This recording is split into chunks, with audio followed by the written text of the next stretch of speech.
Good evening. हमारे YouTube channel पे आप सबों का स्वागत है। जैसा कि आप लोग बोर्ड पे देख पा रहे हैं, हम लोग एक नई सीरीज की शुरुआत कर रहे हैं और उसका नाम हम लोगों ने रखा है कॉन्सेप्ट बिल्डिंग सीरीज। देखिए, यूपीएससी में तो इसका बहुत बड़ा रोल है। बिना कॉन्सेप्ट के कोई भी एग्जाम, मतलब कोई भी स्टूडेंट एग्जाम को क्रैक नहीं कर सकता है।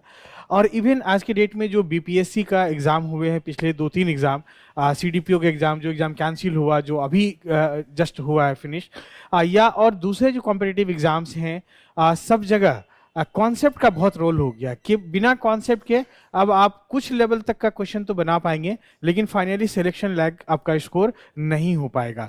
तो हम लोग अब धीरे धीरे करके हर सब्जेक्ट में अलग अलग टॉपिक पे एक छोटा छोटा टॉपिक कॉन्सेप्ट से रिलेटेड लेकर के आएंगे आप लोगों के लिए, ताकि आप उन विषयों को बहुत अच्छे से समझ सकें और आपका जो कॉन्सेप्ट है वो बिल्ड हो सके। केवल रट्टा मार होने से कुछ नहीं होगा। एक रटने से आप एक लेवल का क्वेश्चन सॉल्व कर लेंगे और कुछ प्रेस्टिजियस नंबर आप जरूर ले आएंगे, लेकिन फाइनली सिलेक्शन नहीं होगा। फाइनली सिलेक्शन के लिए आपको कॉन्सेप्ट होना जरूरी है, क्योंकि अब जो 20% क्वेश्चन ऐसे दिए जा रहे हैं और आने वाले समय में इसका बढ़ने का चांसेस है। ऐसी परिस्थिति में जब तक आप कॉन्सेप्चुअली स्ट्रांग नहीं होंगे, तब तक समझिए कि आप फाइट में नहीं आ पाएंगे। हमेशा लेस लेस कॉन्सेप्चुअल आइडिया में या नॉलेज में आप हमेशा फाइट से बाहर रहेंगे। इसी कड़ी में आज हम लोग सामान्य विज्ञान, जो जनरल साइंस है, उसका शुरुआत करेंगे। और उसमें हमने एक टॉपिक लिया हुआ है ट्रांसपोर्ट अक्रॉस प्लाज्मा मेम्ब्रेन। जैसे आपको पता है कि एज यूजुअल और ये एज ऑलवेज हम लोग बाइलिंगुअल यूज करेंगे, दोनों ही भाषा में इस्तेमाल करेंगे। फिर भी अगर किन्हीं को कोई प्रॉब्लम हो तो कमेंट बॉक्स में जरूर लिखिएगा। तो आज हम आप लोगों के सामने एक नई टॉपिक लेकर आए हैं, ट्रांसपोर्ट अक्रॉस प्लाज्मा मेम्ब्रेन, यानी कोशिका भित्ति के आर पार पदार्थों का आदान प्रदान। तो इसमें देखिए, ध्यान से समझिए इस बात को।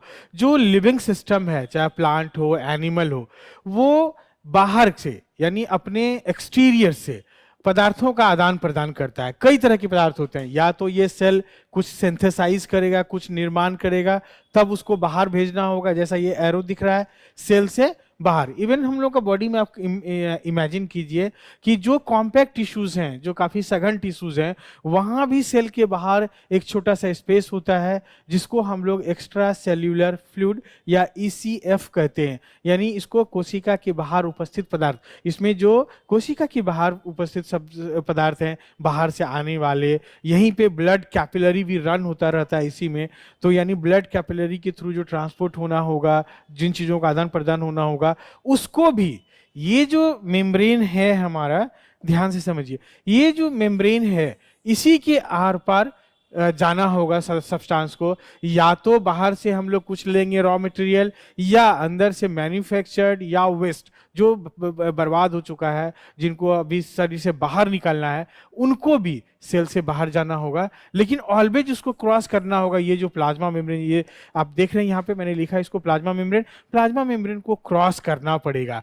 तो अब एक बात समझ लीजिए, यानी सेल को लगातार अपने मेम्ब्रेन के आर पार पदार्थों का आदान प्रदान करना पड़ता है। ये एक फिजियोलॉजी है और इसको एडॉप्ट करना पड़ता है। इसी से संबंधित हम लोग कॉन्सेप्ट बिल्ड करेंगे, कितने तरह के ट्रांसपोर्ट होते हैं, उनका क्या क्या कंडीशन होता है। तो आगे देखिए, जो हम लोग अगर ट्रांसपोर्ट का बात करेंगे, तो प्लाज्मा मेम्ब्रेन के आर पार पदार्थों का जो ट्रांसपोर्ट होता है वो दो तरीके का होता है। एक पेसिव ट्रांसपोर्ट होता है और एक एक्टिव ट्रांसपोर्ट होता है। पेसिव ट्रांसपोर्ट में 2-3 कंडीशंस हैं। उन 2-3 कंडीशंस को आप समझिए कि ये हमेशा हाई कॉन्सेंट्रेशन से लो कॉन्सेंट्रेशन की ओर जाएगा। यानी जो हम लोग एक शब्द इस्तेमाल करते हैं धारा के साथ, along the concentration gradient. Gradient का मतलब होता है डिफरेंस। अगर मान लीजिए ये एक साइड मान लें, दूसरा साइड ये मान लें, तो इन दोनों के बीच में जो डिफरेंस होगा, इधर जिस तरफ से मूव होना होगा उसको पहले रखेंगे और जिधर मूव होना होगा उसको बाद में रखेंगे। अगर यहाँ कंसंट्रेशन ज्यादा है और यहाँ कम है, तब हम लोग बोलेंगे along द कंसंट्रेशन ग्रेडियंट। यानी हाई कॉन्सेंट्रेशन से लो कंसंट्रेशन की तरफ मॉलिक्यूल्स मूव करेगा और बीच में बैरियर क्या होगा, प्लाज्मा मेम्ब्रेन। इसके लिए हम एक डायग्राम भी लेके आएंगे आपके लिए। और दूसरा कंडीशन है कि इसमें एटीपी की आवश्यकता नहीं पड़ती है, वो ध्यान रखिएगा। कभी भी ये ध्यान रखिए कि पेसिव ट्रांसपोर्ट में एटीपी का जरूरत नहीं होगा। इसको फिर से रिपीट करेंगे हम डायग्राम में। और एक तीसरी बात है कि इसमें कैरियर या ट्रांसपोर्टर मॉलिक्यूल का जरूरत पड़ भी सकता है और नहीं भी पड़ सकता है, दोनों कंडीशन है। जब पड़ेगा तब वो क्या कहलाएगा, जब नहीं पड़ेगा तब वो क्या कहलाएगा। तीन बात समझना है कि पेसिव ट्रांसपोर्ट में मॉलिक्यूल हाई कॉन्सेंट्रेशन से लो की तरफ मूव करेगा और इसमें एटीपी का जरूरत नहीं पड़ेगा, और ट्रांसपोर्टर प्रोटीन का जरूरत पड़ भी सकता है और नहीं भी पड़ सकता है। दूसरी तरफ हम लोग देखते हैं एक्टिव ट्रांसपोर्ट, ये हमेशा लो कंसेंट्रेशन से हाई की तरफ बढ़ेगा, लो से हाई की तरफ बढ़ रहा है, वो ध्यान रखिएगा। और इसमें दोनों ही एटीपी, जिसको हम लोग ऊर्जा करेंसी बोलते हैं, जो ऊर्जा का सिक्का है हमारे बॉडी में, लिविंग सिस्टम में, उसका नाम एटीपी, एडिनोसिन ट्राइफॉस्फेट, यही मॉलिक्यूल है जो एनर्जी करेंसी के रूप में हमारे लिविंग सिस्टम में काम आता है। और दूसरा कैरियर मॉलिक्यूल का, दोनों का जरूरत पड़ेगा। यहां कैरियर मॉलिक्यूल का देखिए, तुलना कीजिए कि पेसिव ट्रांसपोर्ट में एक ऐसा कंडीशन है जहां कैरियर मॉलिक्यूल की जरूरत पड़ भी सकता है, नहीं भी पड़ सकता है, लेकिन एक्टिव ट्रांसपोर्ट में ऑलवेज कैरियर प्रोटीन का जरूरत पड़ेगा और एटीपी का जरूरत पड़ेगा, और यहां एटीपी का जरूरत नहीं पड़ेगा। ये तो मेजर डिफरेंस हो गया। इसके बाद अब पेसिव ट्रांसपोर्ट में अगर कैरियर प्रोटीन का जरूरत नहीं पड़ेगा तब उसको हम लोग सिंपल डिफ्यूजन कहेंगे, और अगर पड़ेगा तब उसको हम लोग फैसिलिटेटेड डिफ्यूजन पढ़ेंगे। ये ध्यान रखिए कि फैसिलिटेटेड डिफ्यूजन और सिंपल डिफ्यूजन दोनों ही पैसिव है, यानी दोनों में एटीपी का जरूरत नहीं है। लेकिन फैसिलिटेटेड डिफ्यूजन और ये दोनों में बेसिक डिफरेंस क्या है कि इसमें कैरियर मॉलिक्यूल का जरूरत पड़ेगा, एक ट्रांसपोर्टर मॉलिक्यूल का जरूरत पड़ेगा, इसमें नहीं पड़ेगा। दोनों ही हाई कॉन्सेंट्रेशन से लो कॉन्सेंट्रेशन की तरफ जाएगा, जो पीछे हम लोग देख चुके हैं। आगे देखिए, ये एक डायग्राम है, इस डायग्राम में वापस उन्हीं चीजों को हम लोग फिर से पढ़ते हैं ताकि आपके दिमाग में विजुअलाइज्ड हो। ये डायग्रामेटिक रिप्रेजेंटेशन है, यहां हर चीज को समझा जा सकता है। ये जो मैंने बनाया है, बीच में एक दो लाइन का पट्टी, गौर से देखिए, इसको मैंने प्लाज्मा मेम्ब्रेन कहा है।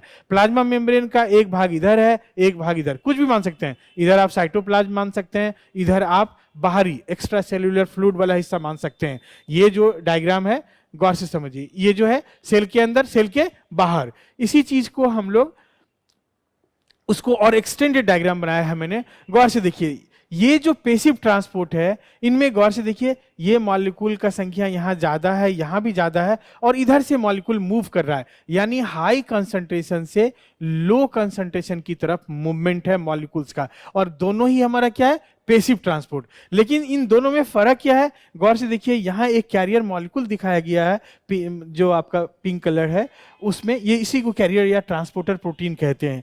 हम लोग क्या देखे थे पीछे कि कैरियर मॉलिक्यूल का जरूरत एक्टिव ट्रांसपोर्ट में भी पड़ेगा और पेसिव के फैसिलिटेटेड डिफ्यूजन में पड़ेगा।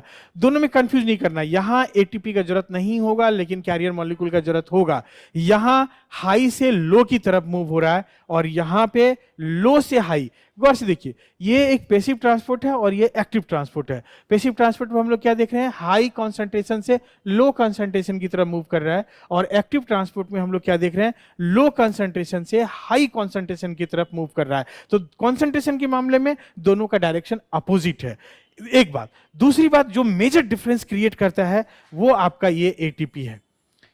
एक्टिव में एटीपी का जरूरत होगा और पेसिव में एटीपी का जरूरत नहीं होगा, यानी यहां पे नो एटीपी इज नीडेड।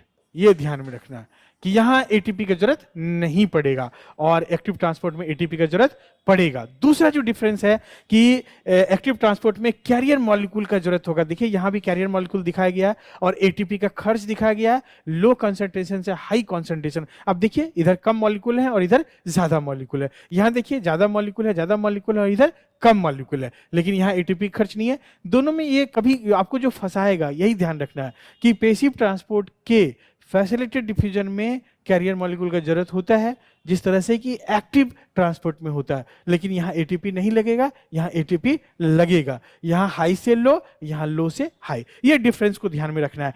एक एक्टिव ट्रांसपोर्ट का एक मैंने एग्जांपल लिया है बायोलॉजिकल सिस्टम में। देखिए ये प्लाज्मा मेम्ब्रेन बनाया है। प्लाज्मा मेम्ब्रेन में इस तरह का डायग्राम आप देखते होंगे कि जो फॉस्फोलिपिड का बाइलेयर होता है, दो लेयर, एक लेयर है, दो लेयर है। अब ये प्लाज्मा मेम्ब्रेन है और ये हमारा कैरियर मॉलिक्यूल है। ये हमारा क्या है, ये हमारा कैरियर या इसको ट्रांसपोर्टर